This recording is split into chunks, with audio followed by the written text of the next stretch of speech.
আমার ওদেরকে নিয়ে কথা বলার ইচ্ছা নেই, মানুষ আমাকে নিয়েই উঠবে।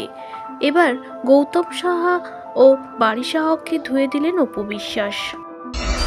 তো সেই দিদিকে আজকাল গালিগালাজ করছে কিনা আলটিমেটলি ওনারা নিজেদের যে পরিচয়টা দিয়েছে সেটা হচ্ছে কি ওটাকে কি যেন বলে, স্বার্থপর নাকি বলে, অকৃতজ্ঞ, স্বার্থপর। এবার একটি টক শোতে নিজের আক্ষেপগুলো তুলে ধরল অপু বিশ্বাস। সেই টক শোতে এসে গৌতম সাহা ও বারিশা হককে নিয়ে প্রথমবার মুখ খুলতে দেখা গেল অপু বিশ্বাসকে। অপু বিশ্বাসের কথায় আমাকে নিয়ে তারা উঠেছে, এখন আমার সঙ্গে স্বার্থপরকতা করছে। ওরা স্বার্থপর, সেলফিশ, না হলে কেউ এভাবে পাল্টি খেতে পারে না। এমনভাবেই সোজা সাপটা কথা বলে দিলেন গৌতম সাহা ও বারিশা হককে নিয়ে। বরাবরই তাকে দেখা যেত একসময় গৌতম সাহার পাশে।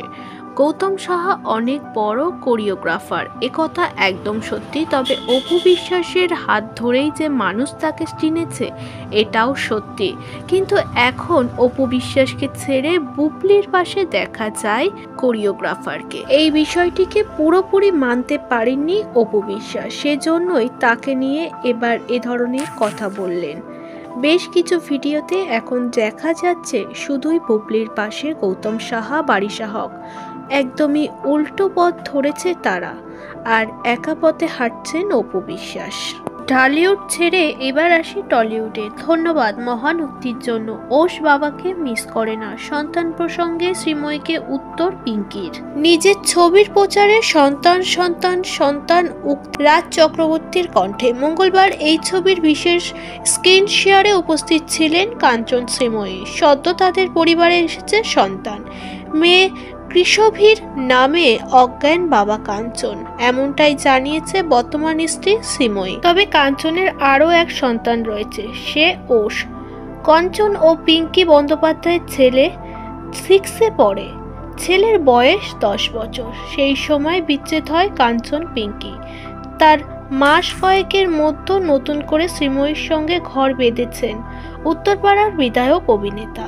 এবার সন্তান দেখে শ্রীময়ী আনন্দবাজার.com-কে কাঞ্চনের ছেলে যে তার সন্তান সম, এমনকি ওষের জন্য তাদের বাড়ির দরজা সর্বদা খোলা, এমনই বার্তা দিয়েছেন।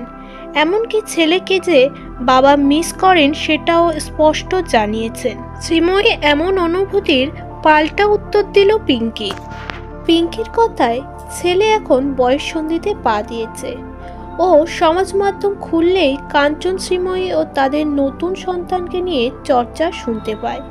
ছেলেকে সে সব দিক থেকে সচেতনভাবে দূরে রাখার চেষ্টা করে। পিঙ্কি জানান ছেলেকে সে ভালোভাবেই বড় করছে, যাতে সে নিজের বিচার বুদ্ধি দিয়ে সবকিছু বিবেচনা করতে পারে। তার কথায় ছেলে পড়াশোনায় ভালো হয়েছে, শিক্ষকদের কথা শোনে, সেদিক থেকে সে বাধ্য। গাছে ভালো করে জল দিলে, গাছের পরিচর্যা করলে সে ভালো ফল দেয়। সর্বশেষ কথা, কাঞ্চনকে মিস করে না ওশ, বাবাকে সে বলতে গেলে ভুলেই গেছে। কৃষভীর প্রতিও একই মনোভাব পিঙ্কির। তারা ভালো থাকুক, পুরো বিশ্ব ব্রহ্মাণ্ড খারাপ কাজ থেকে তাকে রক্ষা করুক। খুব ভালো থাকুক সন্তান নিয়ে কাঞ্চন।